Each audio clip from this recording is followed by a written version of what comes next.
আসসালামু আলাইকুম। ঝর্ণাস কুকিং হাউজের আজকের আয়োজনে ইফতার স্পেশাল চিকেনের পুর ভরা শিমলা মরিচ ফ্রাইড রেসিপি আপনাদের সাথে শেয়ার করব খুব সহজভাবে।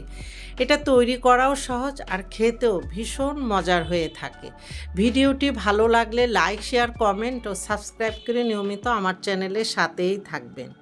প্রথমে এখানে আমি 7 পিস শিমলা মরিচ নিয়েছি, আর এই মরিচের বোটা সহ নিলে অনেক ভালো হয়।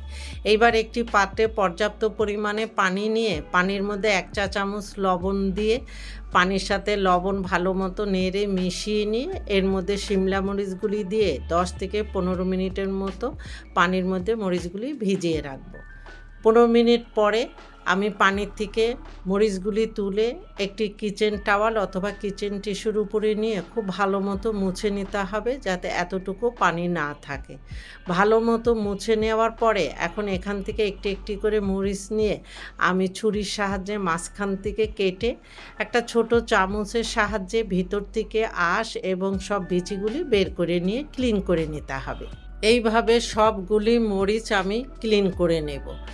এখন চিকেনের পুর তৈরি করার জন্য চুলায় একটি প্যান বসিয়ে 2 টেবিল চামচ রান্নার তেল দিয়ে একটু গরম করে নেব। তেলটা যখন একটু গরম হয়ে যাবে তখন এখানে আমি হাফ কাপ পেঁয়াজ কুচি দিয়ে পেঁয়াজ কুচিগুলিকে অনবরত নেড়েচে একটু সফট হওয়া পর্যন্ত অপেক্ষা করব। পেঁয়াজ যখন সফট হয়ে যাবে তখন এখানে আমি 1 কাপ চিকেন দিয়ে দিচ্ছি, আর এই চিকেনগুলিকে আমি ছোট ছোট কিউব করে কেটে নিয়েছি। এখন পেঁয়াজের সাথে চিকেন ভালো মতো নেড়ে মিশিয়ে চিকেনের কালারটা চেঞ্জ হয়ে যাওয়া পর্যন্ত ভেজে নিতে হবে। চিকেনের কালারটা যখন চেঞ্জ হয়ে আসবে তখন এখানে আমি একে একে করে দিয়ে দিব রসুন বাটা 1 চা চামচ, দিয়ে দিচ্ছি আদা বাটা 1 চা চামচ। এখানে আদা ও রসুনের গুঁড়াটাও ব্যবহার করতে পারেন। সাদা বা কালো গোলমরিচের গুঁড়া হাফ চা চামচ, লবণ স্বাদ মতো, চিনি 1 চা চামচ, লাইট সয়া সস 1 টেবিল চামচ দিয়ে এখন চিকেনের সাথে সব মশলাগুলি ভালো মতো নেড়ে মিশিয়ে চুলার হিট মিডিয়াম লোর মাঝামাঝি রেখে ঢাকনা দিয়ে 5 থেকে 7 মিনিটের মতো অপেক্ষা করব। 7 মিনিট পরে আমি ঢাকনাটা তুলে হালকা হাতে নেড়ে মিশিয়ে নিয়ে এখন এখানে আমি 2 টেবিল চামচ করে 3 কালারের ক্যাপসিকাম দিয়ে দিচ্ছি। আপনারা চাইলে পরিমাণে আরও কমিয়ে বা বাড়িয়েও নিতে পারেন। দিয়ে দিচ্ছি 2 টেবিল চামচ গাজর কুচি, 1 টেবিল চামচ টিক্কা মশলা দিয়ে এখন চিকেনের সাথে সব কিছু একটু ভালো মতো নেড়ে মিশিয়ে 1 মিনিটের মতো রান্না করে নেব। 1 মিনিট পরে এখানে আমি 1 টেবিল চামচ কর্নফ্লাওয়ার, 3 টেবিল চামচ পানি দিয়ে আগের থেকে মিশিয়ে রেখেছিলাম, দেওয়ার আগে একটু ভালো মতো নেড়ে মিশিয়ে এখন চিকেনের সাথে ভালো মতো মিশিয়ে 1 মিনিটের মতো অথবা কর্নফ্লাওয়ারের কাঁচা গন্ধটা চলে যাওয়া পর্যন্ত একটু রান্না করে নিতে হবে। আমি চুলাটা বন্ধ করে দিয়েছি। আমার চিকেনের পুরটা একদম রেডি। এখন চিকেনের পুর একটি বাটিতে তুলে আমি ঠান্ডা করে নেব।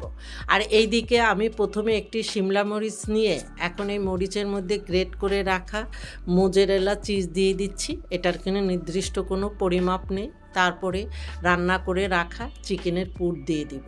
এখানে মরিচের ভিতরে যতটুকু ধরবে ঠিক ততটুকুই দিবে। এইভাবে আমি শিমলা মরিচের মধ্যে প্রথমে চিজ, তারপরে হলো চিকেনের পুর দিয়ে সবগুলি রেডি করে নেব। সবগুলি তৈরি করা হয়ে গেলে প্রথমে ময়দার মধ্যে একটি শিমলা মরিচ খুব ভালো মতো গড়িয়ে নিয়ে এখন আমি ডিমের মধ্যে দিয়ে ডিমের মধ্যে শিমলা মরিচটা খুব ভালো মতো ডুবিয়ে নিতে হবে। ডিম থেকে তুলে সরাসরি ব্রেড ক্রামের মধ্যে দিয়ে হালকা হাতে খুব ভালো মতো কোটিং করে নিতে হবে। আপনারা চাইলে এখানে ডাবল কোটিংও করে নিতে পারেন। আমার প্রথম শিমলা মরিচ খুব ভালো মতো কোটিং করা হয়ে গিয়েছে। এইভাবে আমি একে একে করে সবগুলি কোটিং করে নিয়ে ভাজতে চলে যাব। এই জন্য চুলায় আগের থেকে একটি প্যানে বেশ কিছুটা তেল দিয়ে ভালো মতো গরম করে নিয়ে চুলার হিট মিডিয়াম লোর মাঝামাঝি রেখে আমি কিছু শিমলা মরিচ দিয়ে দিচ্ছি। শিমলা মরিচ দিয়ে দেওয়ার সাথে সাথেই নাড়তে যাবেন না, কিছুক্ষণ অপেক্ষা করবেন। এক সাইডটা হালকা কালার হলে তারপরে এগুলি উল্টিয়ে দিবেন।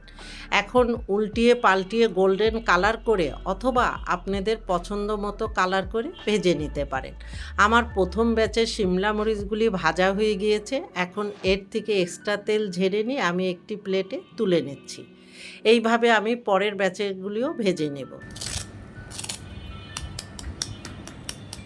আমি আপনাদেরকে একটু শব্দটা শুনিয়ে দিলাম যে এটা কতটা ক্রিস্পি হয়েছে। উপরে খুবই ক্রিস্পি আর ভিতরটা খুবই সফট, জুসি আর খেতে ভীষণ টেস্ট হয়েছে। আশা করি আপনাদের কাছে ভালো লাগবে। এতক্ষণ আমার সাথে থাকার জন্য আপনাদের অনেক অনেক ধন্যবাদ।